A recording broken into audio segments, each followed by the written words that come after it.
a de la neige jusque-là et c'est hyper dur et on a hyper froid. Et en fait, tout à coup, il y a notre électricien qui dit « Mais regardez au-dessus de vos têtes !» et on regarde, et là, il y a les aurores boréales. Donc, il y a comme ça quelque chose d'assez magique. Your father called, wants you to go on a trip with him.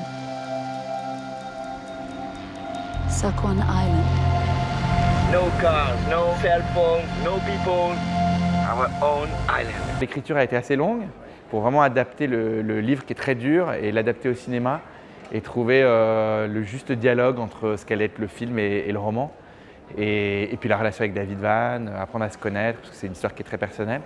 Et puis à la fois, moi, trouver ma place dans ce récit. Et puis il y a eu la réalité du financement de ce film, qui est un film dur, qui parle du suicide, qui parle de relations père-fils toxiques.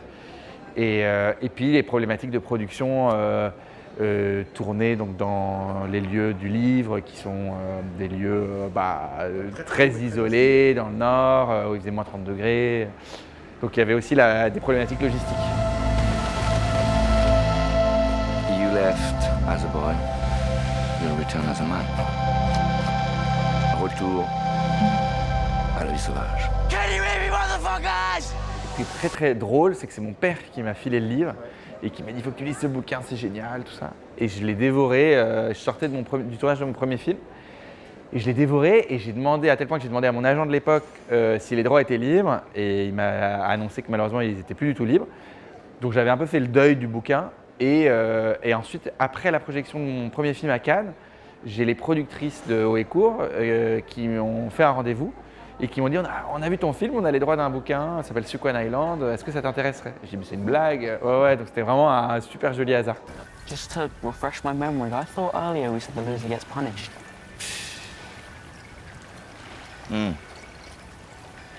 Hey, come on, it's good for your skin and your circulation going. Espèce de petit con. Yeah. Tiens, prends la bouteille. Les productrices, en fait, elles voulaient raconter Sakwan Island, mais elles voulaient aussi, elles m'ont interpellé sur l'histoire qui était un peu cachée derrière le livre, qui était l'histoire de son auteur, qui n'est pas développée dans le livre tel qu'il est sorti en France chez Gaël Meister. Et ce qui s'est passé, c'est qu'en fait, du coup, moi, j'ai rencontré David qui m'a raconté son histoire et j'ai compris en fait l'écho que le livre avait avec son histoire personnelle. Et donc, en fait, avec son autorisation, j'ai imaginé en fait une sorte de mise en abîme et un écho qu'il y aurait entre Sakwan Island et son auteur. Là, c'était le vrai travail d'adaptation qui commençait et je pense que c'était aussi la façon pour moi de m'approprier un peu ce récit et de créer ce dialogue entre ce qu'allait être mon film et le livre de David. Go on, hurry up. Hurry. Go on. Yeah. Yeah.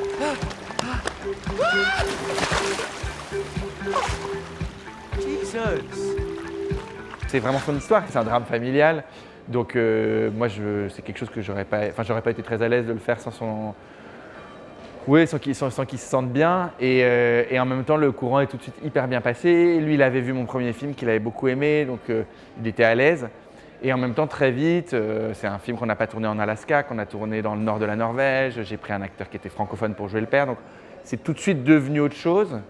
Et en même temps, ce qui est très intéressant dans le travail d'adaptation, c'est que lui, donc je ne veux pas spoiler, mais du coup, il a imaginé beaucoup de choses dans son livre. Et en fait, le passage au cinéma implique un passage au réel, parce qu'on crée des images, on crée des situations qu'on visualise. Et donc il y avait plein comme ça d'interrogations soulevées par le travail d'adaptation. Et il y avait plein de choses non résolues dans le livre qui nécessitaient d'en parler avec David. Et de temps en temps, je l'appelais, je disais, mais je comprends pas le personnage à ce moment-là, comment il fait ça et tout. Il me dit, j'ai pas pensé. Ou il me disait, je te laisse voir. Et donc ça m'a permis aussi de prendre pas mal de liberté. Et les moments où j'ai vraiment pris des grandes libertés, il m'a dit, vas-y, fonce, quoi. Et c'était intéressant parce qu'ensuite, quand il a vu le film, il a été très ému parce que ça parle de lui de manière directe et indirecte. Et il m'a dit qu'il était très heureux parce qu'il m'a dit que j'avais fait mon film, en fait. Donc c'était... Voilà. Come on! Wait! I'm waiting! Yeah, I'm coming!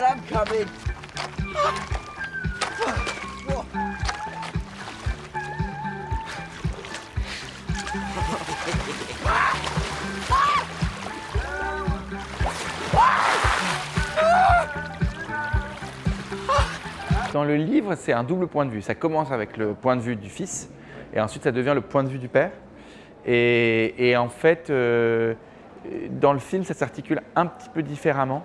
C'est-à-dire qu'on est vraiment avec l'enfant, on est dans son point de vue, mais on s'autorise aussi d'être avec le père. Moi, c'était un truc qui me tenait à cœur, c'est-à-dire que dans le livre, le père, il est impardonnable, quoi. Le père, il est très dur, il est assez horrible avec son fils. Et moi, c'est vrai que je ne peux pas… ce récit-là m'intéressait moins que de raconter la fragilité d'un père qui n'y arrive pas, d'un père qui n'est pas tout à fait apte ouais, qui est défaillant. Et ça me touchait. Et c'est d'ailleurs pour ça que c'est pour ça que je me suis aussi tourné vers ce type de casting, que j'ai fait appel à Swan Arlo pour jouer le père. Parce que je voulais qu'on soit en empathie avec le père malgré tout, qu'on arrive à comprendre qu'il n'y arrive pas. Et surtout, il fallait se dire pourquoi est-ce que le fils décide de le sauver à répétition. C'est vraiment le point de vue de Roy, mais encore une fois, le film, il raconte aussi l'histoire de l'auteur. Et du coup, on est encore plus dans le point de vue de l'enfant que ne l'est le livre. Parce que le livre, vraiment, à un moment, il y a vraiment cette bascule avec le père que nous, on ne fait pas. On reste vraiment avec le fils. I never knew this was gonna get so out of control. I wish you could see how beautiful this is. Les films que j'ai faits sont plutôt en anglais et je trouve qu'il y a quelque chose de l'ordre… Enfin, il y avait moi j'ai lu le livre en anglais au départ, il y a ce rapport au territoire, à la propriété, à la famille qui me semblait… je sais pas, ça s'est fait un peu naturellement en anglais. Et puis ensuite, ce qui s'est passé, c'est qu'au moment où on a décidé de le produire avec des outils européens et avec des partenaires européens, en fait, je me suis battu pour protéger l'anglais. Et ce qui était intéressant, c'est que je me suis dit assez vite que la langue, si le père parlait pas la même langue que son fils, en fait, si le couple était binational et qu'on était avec des parents séparés, et je me suis dit que la langue devenait du coup un nouveau chantier entre les deux et ça venait symboliser de manière assez directe une distance et la nécessité de recréer un langage commun. Et c'est ce qu'ils font en fait. Le film, c'est un éternel recommencement d'une relation qui a eu lieu, pas eu lieu.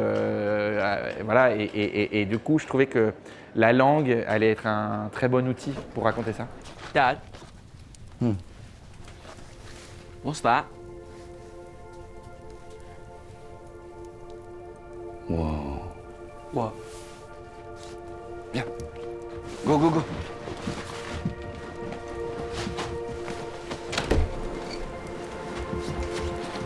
J'ai d'abord casté Woody, le jeune, que j'avais vu dans Common, un film de Mike Mills avec Joaquin Phoenix. Je l'avais adoré parce qu'à la fois il faisait très juvénile et très mature. Et en fait, c'est un film où ce que traverse l'enfant est tellement dur émotionnellement qu'il fallait que je sois avec un acteur qui sache exactement ce qu'il allait jouer, quoi. C'était pas une situation où on allait créer des situations, on allait voler des choses du jeune acteur. C'était vraiment, il fallait qu'il soit en total contrôle de ses émotions. Et donc c'est comme ça qu'on s'est orienté vers Woody. Does she ever talk about me? Sometimes. Being here with you is going to fix everything. Swan, il sortait d'Anatomie d'une chute où il avait pratiqué l'anglais. Mais au moment où on lui a proposé de faire le film, et ben en fait il voulait faire le film, mais il m'a dit je vais pas le faire parce que j'ai pas le temps de me préparer bien, parce qu'en fait je comprends que même s'il bute sur les mots et que c'est pas sa langue, ce qui me gêne, c'est que je vais être déstabilisé par la langue et ça risque de m'inhiber dans le jeu avec le comédien. Et du coup on a décalé le tournage de 3-4 mois, mais d'une saison en fait. Pour qu'il ait le temps avec un coach de se préparer, mais non pas pour devenir bilingue, mais simplement pour comprendre assez bien l'anglais et pouvoir se réagir dans des impros avec son partenaire de jeu. Move it around! Hey, baby, how's the island? So beautiful. Ce décalage a fait qu'on a tourné la fin du film avant le début. Et en fait, ce qui était assez heureux, mais c'est souvent les contraintes de production génèrent des surprises inattendues et parfois bonnes pour le film. Et en fait, ce qui s'est passé, ce qui était marrant, c'est que Swan et Woody, donc père et fils, on a commencé du coup avec la deuxième partie du film Et sans spoiler le film, dans la deuxième partie du film, les choses se tendent entre eux. Et c'était un moment où ils ne se connaissaient pas du tout. Et on a tourné, ils s'étaient rencontrés 3 fois, une fois à Londres et une fois là où on tournait à Bar-du-Fos. Et donc il y avait cette espèce de distance entre les deux qui correspondait au moment où vraiment les liens commencent à se distendre dans le film. Et au moment où ils ont commencé à bien se connaître, à avoir une vraie relation, c'était donc la deuxième partie du tournage et qui correspondait au début du film, au moment où et le père et le fils essaient de faire en sorte que ça marche. Donc c'était assez heureux finalement. Au début, quand j'ai compris que j'allais tourner la fin du film avant le début, j'étais dévasté parce que je me suis dit rien ne va plus, ça va être très compliqué. Et en fait, finalement, là-dessus, on a vraiment gagné, je crois.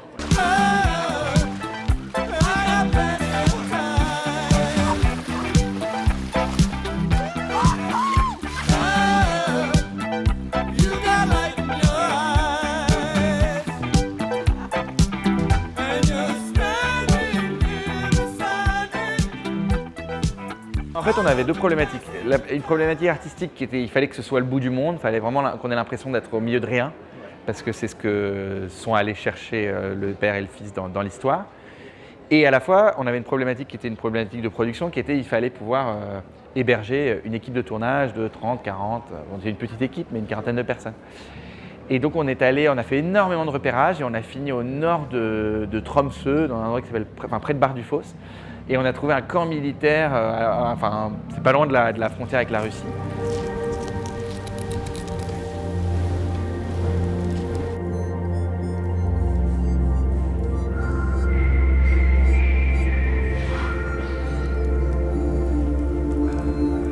On s'est installé dans ce lieu-là, on a trouvé cette espèce de cabine qu'on a un peu retapée à notre manière et on a passé beaucoup de temps. Et ce qui était intéressant, c'est que le film a un aspect un peu huis clos à ciel ouvert. Et c'est un truc que moi je remarque beaucoup en repérage, mais aussi en prépa des films que je fais, c'est que plus on passe de temps dans une location, dans un décor, plus le décor vous donne en retour, quoi. Et c'est comme ça qu'on s'est retrouvés en passant du temps, en allant tourner les week-ends, en dormant sur place, à trouver des rennes, à se retrouver au milieu de l'aurore boréale. Il y a des moments où on tournait, et puis tout à coup on dépasse et c'est très dur, et on a eu une tempête de neige qui fait qu'on a pris du retard, et tout à coup on est en train de tourner, on a de la neige jusque-là, et c'est hyper dur, et on a hyper froid. Et en fait, tout à coup, il y a notre électricien qui dit « Mais regardez au-dessus de vos têtes !» Et on regarde, et là, il y a les aurores boréales. Donc, il y a comme ça quelque chose d'assez magique. Can you believe this? This is mental.